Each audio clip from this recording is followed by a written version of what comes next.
ची सुरुवात करताना जय शिवराय बोलायचं राष्ट्रवादी शरद पक्षाचे प्रदेशाचे जयंत पाटील यांनी सुद्धा आपल्या सोशल मीडियाच्या माध्यमातून जय शिवराय असा संदेश दिला आहे। तर खासदार अमोल कोल्हे यांच्यासह विविध नेत्यांनी देखील जय शिवरायाचा नारा दिला आहे असून यापुढे फोनवर बोलताना जय शिवराय म्हणायचं असं देखील त्यांनी त्यात लिहिलं आहे। नाही त्यांनी जरी बोलले तर सरकारने निर्णय घ्यायला पाहिजे ना।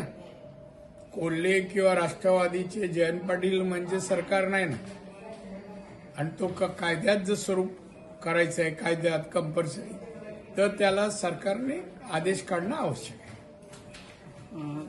खासदार सुप्रिया सुळे यांनी गौप्यस्फोट केला आहे। 100 दिवसात एक बळी गेला आहे, 6 महिन्यात थांबा आणखी एक बळी जाईल असं त्यांनी म्हटलेलं आहे। नाही, सरकारच्या होम डिपार्टमेंटने पाहावं की त्यांना जर माहिती असेल एखाद्या गुन्ह्याची, हे न सांगणं, लपवणं हा एक गुन्हा आहे, तर सरकार याच्यावर कारवाई करेल। तेलसाठी अरबी समुद्र आपल्या मालवणच्या इथे मिळालेले आहे। तेलसाठी हो, मालवणच्या समुद्रामध्ये जवळपास 12 किलोमीटर आतमध्ये महत्वाची उद्योग क्षेत्राच्या निमित्ताने महत्वाची बाब आहे। कसं नाही, चांगली गोष्ट आहे ना। ते त्याचा सर्वे होऊ दे, किती खाली साठा आहे वगैरे असं निघू दे। म्हणजे मालवणसाठी आणि महाराष्ट्रासाठी चांगली गोष्ट आहे ना, तर साठे मिळाले तर। काँग्रेसचे प्रदेशाध्यक्ष असे म्हणतात की औरंगजेबच्या प्रमाणे फडणवीसांचं सरकार आहे असं म्हटलं आहे। कोणी हे म्हटलं? हर्षवर्धन सत्पाळ मूर्ख माणूस आहे। औरंगजेब कोण होता, महाराष्ट्रामध्ये त्याच्याबद्दल काय लोक म्हणतात हे सगळ्यांना ज्ञात आहे।